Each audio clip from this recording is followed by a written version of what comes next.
Hello guys, કેમ છો બધા? તો બધાને જય શ્રી કૃષ્ણ અને રાધે રાધે. તો સ્વાગત છે તમારું મારી યુટ્યુબ ચેનલ શ્રદ્ધા લાઈફસ્ટાઈલમાં. કેમ છો બધા? મજામાં ને? તો નોર્મલી આપણે જ્યારે વજન ઘટાડતા હોય ને ત્યારે કેવું થાય ખબર કે આપણે કઈ વસ્તુ કેટલી ક્વોન્ટિટીમાં લેવી જોઈએ. હું જો કે તો બધા ચાર્ટમાં ક્યારેક લખું છું, પણ તો પણ ક્યારેક ક્યારેક રહી જાય છે કે કેટલું લેવું ને એ. તો ચાલો આજે આપણે છે ને આ વિશે ચર્ચા કરીશું કે કઈ વસ્તુ કેટલી ક્વોન્ટિટીમાં લેવાની, એટલે તમને આસાની રહે, બરાબર, અને જમવામાં અને કોઈ બી વસ્તુ લેવામાં. તો શરૂઆત આપણે છે ને સવારથી કરીશું કે સવારે આપણે જાગીએ ત્યારે હું છે ને ઘણી વખત જીરાનું પાણી, પછી વરિયાળી પાણી, અજમાનું અને મેથી દાણાવાળું પાણી, એવું બધું તમને સજેસ્ટ કરું છું કે તમે લઈ શકો. ઈસબગુલ છે, એવું બધું તમને કહું છું કે તમે લઈ શકો.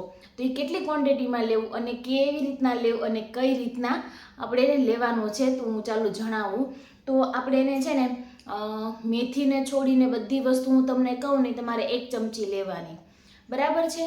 અને એની સાથે આપણે છે ને 1.5 ગ્લાસ જેટલું પાણી લેવાનું. જો અમારો ગ્લાસ છે અને 1.5 ગ્લાસ જેટલું હું આટલું પાણી લઉં છું. અને સાથે કોઈ બી વસ્તુ આપણે 1 ચમચી જીરું, 1 ચમચી વરિયાળી, બધી વસ્તુ ઈસબગુલ જે પણ કંઈ પીવાનું હોય ને આપણે આ 1 ચમચી લેવાની. અને મેથી દાણા પલાળવાના કહો ને તો 20 થી 25 જ પલાળવાના, કેમ કે તમે 1 ચમચી પલાળશો ને મેથી દાણા તો બહુ બધા થશે એટલા માટે, બરાબર છે.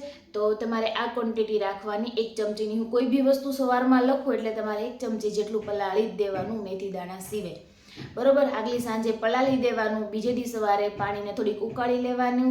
જો તમને ન ભાવે તો અંદર થોડુંક સંચળ ને લીંબુ એડ કરી દેવાનું. જો ભાવે તો એમને પી જવાનું, એટલે તમને સારું એવું રિઝલ્ટ મળશે. અને બધાના ઓપ્શનમાં છે ને એક વરિયાળી અને જીરું, એ 2 ઓપ્શન સારા છે જે તમને જલ્દી રિઝલ્ટ આપે છે, બરોબર. તો એ તમે યુઝ કરી શકો. હવે પછી આપણે જોઈએ નાસ્તાના ટાઈમે.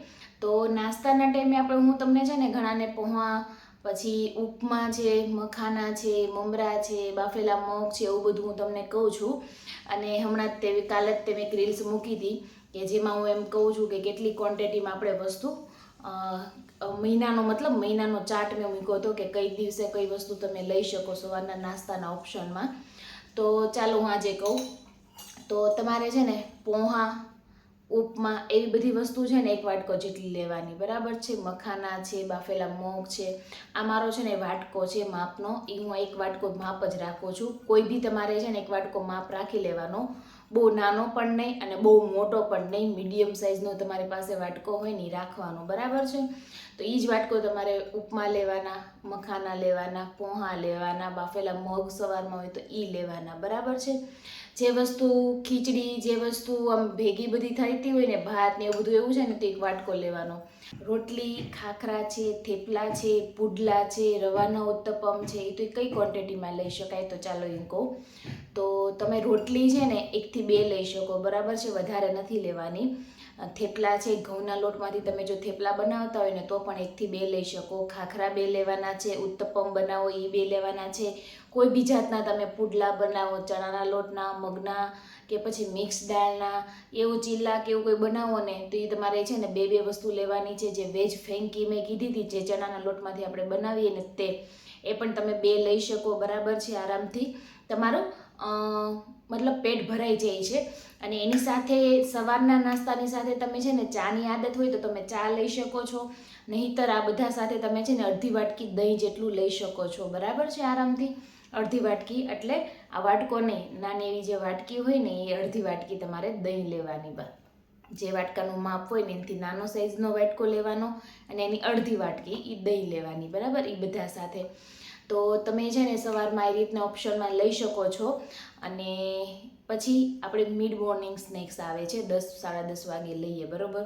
તો એમાં પણ તમારે છે ને 1 ગ્લાસ જેટલું ચિયા સીડ્સનું પાણી છે, દૂધીનો જ્યુસ છે, બીટ ગાજર એપલનો જ્યુસ છે, કોઈ બી જ્યુસ લો ને 10 સાડા 10 વાગે જે તમે પીતા હોય ને તો તમારે આ 1 ગ્લાસ જેટલું બનાવીને પીવાનું. લીંબુ પાણી પીવો છો તો કોઈ બી વસ્તુ તમારે છે ને 1 ગ્લાસ જેટલી લેવાની, બરાબર છે. અને બપોરના ટાઈમમાં આપણે જોઈએ ને તો બપોરના ટાઈમમાં છે ને આપણે રોટલી, દાળ ભાત, શાક, કઢી, ખીચડી એવું બધું લેતા હોઈએ છીએ, બરોબર. જેનો વિડીયો છે ને હું 2-3 દિવસમાં મૂકીશ કે આખા મહિનાના લિસ્ટમાં આપણે બપોરે શું શું લઈ શકાય નહીં, ઘણા બધા ઓપ્શન છે, બરોબર. તો એમાં પણ છે ને તો મેં તમને કીધું ને તો રોટલી બપોરના ટાઈમમાં રોટલી છે ને 1.5 લેવાની, 1 વાટકો શાક, સલાડ 1 વાટકો અને છાશ 1 ગ્લાસ, બરોબર છે. કોઈ બી વસ્તુ તમે ખાઓ ને તો તમારી ડીશ છે ને બનાવી જ લેવાની, નાની ડીશ, એમાં વાટકો, ચમચી, ગ્લાસ એવું બધું માપસરનું, તો એ જ માપમાં તમારે ખાવાનું, એટલે તમને આસાની રહેશે વજન ઘટાડવા માટે. અને છે ને તમારે કેવું કહેવાય ને, વિચારવું નહીં પડે કે આજે આ બનાવ્યો છે તો હું આ કેટલું ક્વોન્ટિટીમાં ખાઉં, કેટલું ખાઉં, તમારી પાસે માપ હશે ને પરફેક્ટ. તો પછી બીજી વાત એ કે જો તમે બાજરાનો કે જારનો કે એવો રોટલો ખાતા હોય ને તો એ તમારે અડધો ખાવાનો, બરોબર. એની સાથે 2 વાટકા શાક, સલાડ અને છાશ. બાજરાના રોટલાને કે જારના રોટલાને છે ને 2 વાટકા શાક સાથે છે ને તમારે ચોળી લેવાનું સરસ, એટલે તમારું ક્વોન્ટિટી વધી જાય, એટલે જે તમને ભૂખ પણ મટાડશે અને તમારું કહેવાય ને હેવી પેટ નહીં થવા દે ને વજન નહીં વધારે. તો આવી રીતના તમે લઈ શકો.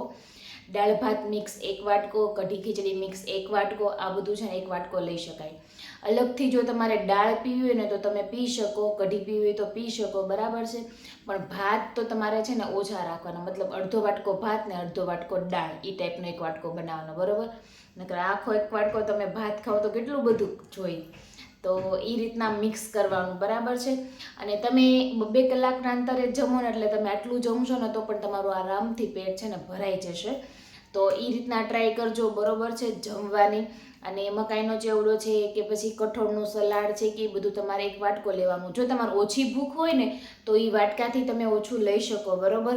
અને ક્યારેક વધારે ભૂખ હોય ને તો થોડુંક તમારે ક્વોન્ટિટી વધારે દેવાની, વાટકાથી વધારે, તો તમે લઈ શકો, વાંધો નહીં, આરામથી. પણ દરરોજ આવું ન થવું જોઈએ. દરરોજ જો તમને ભૂખ વધારે લાગતી હોય વધારે જમશો તો તમારું વજન નહીં ઘટે, તો તમે ધ્યાન રાખજો. અને ડ્રાયફ્રૂટની વાત કરું ને તો જો ઘણા લોકો ડ્રાયફ્રૂટ છે ને આપણે મતલબ ડ્રાયફ્રૂટ પલાળીને ખાવા જોઈએ, બરાબર છે. તો એ ક્વોન્ટિટી કેટલી કહું તો તમે છે ને 3 થી 5 બદામ છે ને રોજ ડેલી લઈ શકો, બરાબર. પછી 1 અંજીર લઈ શકો, 2 પેજી ખજૂરની લઈ શકો, 1 અખરોટ લઈ શકો, અને એવું બધું તમે છે ને લઈ શકો. 1 થી 2 નંગ કાજુ જેવા લઈ શકો તમારે જો ખાવા હોય ને તો દિવસ દરમિયાન ડાયટની અંદર, બરાબર છે. આ બધી વસ્તુ તમે લઈ શકો, પણ ક્વોન્ટિટી આની એટલી જ રાખવી. પછી ઘણા લોકોને ભૂખ લાગે મોટાને તમે ડ્રાયફ્રૂટ ખાઓ તો એનાથી વજન તમારો ન ઘટે, તો એની કોઈ ક્વોન્ટિટી હોય તો તમારે એ રીતના ખાવાનું છે, બરાબર છે. અને ગળ્યું કહું ને તો ગળપણમાં ગોળ પણ ન લેવો અને ખાંડ પણ ન લેવી, બંનેની પ્રોસેસ એક જ કહેવાય કે ગમે બંને એક જ જગ્યાએથી બને છે, એટલા માટે. તો બની શકે તો ટ્રાય કરવાની કે તમે વસ્તુ આ ન લો ને તો વધારે સારું. અને જો તમારાથી ચાની આદત ન છૂટતી હોય તો પછી બને જેમ બને ઓછા શુગરમાં ચા લેવાની કોશિશ કરવાની, બરોબર, સવારના નાસ્તાના ટાઈમમાં. અને ટાઈમ તમારો ફિક્સ રાખવાનો કે આ ટાઈમે તમારે જમવાનું છે, બરાબર છે. સેમ પ્રોસેસ બપોરે અને સવારે મેં કીધી એવી રીતના સાંજે પણ કરવાની છે. તમારે કોઈ બી વસ્તુ લ્યો અને સાંજે એકદમ હળવો ખોરાક લેવાનો, બહુ મરી મસાલાવાળું પણ નહીં લેવાનું. અને સાંજે હળવો ખોરાક લેશો એટલે તમારું આરામથી વજન છે ને ઘટશે. મતલબ એની અંદર તમે સૂપ લઈ શકો, મગનું રાળ બનાવીને સૂપ એવું હોય ઉકાળીને લઈ શકો. એવી બધી વસ્તુ તમારે છે ને સાંજે લેવાની છે. હું તમને છે ને નેક્સ્ટ વિડીયોમાં જણાવીશ કે કઈ રીતના કરવાનું ને તે. તો જો મિત્રો તમને મારો આ વિડીયો ગમ્યો હોય તો લાઈક કરજો, શેર કરજો, કોમેન્ટ કરજો, સબસ્ક્રાઈબ કરજો મારી ચેનલને. અને નવા હોય તો સબસ્ક્રાઈબ કરવાનું ભૂલતા નહીં અને શેર જરૂરથી કરજો. આ ટિપ્સ બહુ ફાયદાકારક છે અને જરૂરથી કામ કરશે. અને હું અત્યારે પણ વજન ઘટાડ્યા પછી પણ હું છે ને આ રીતના જમું છું માપમાં. તો તમે પણ આવી રીતના કરજો એટલે તમારું વજન પણ મેન્ટેન રહેશે, બરાબર છે. તો બધાને જય શ્રી કૃષ્ણ ને રાધે રાધે.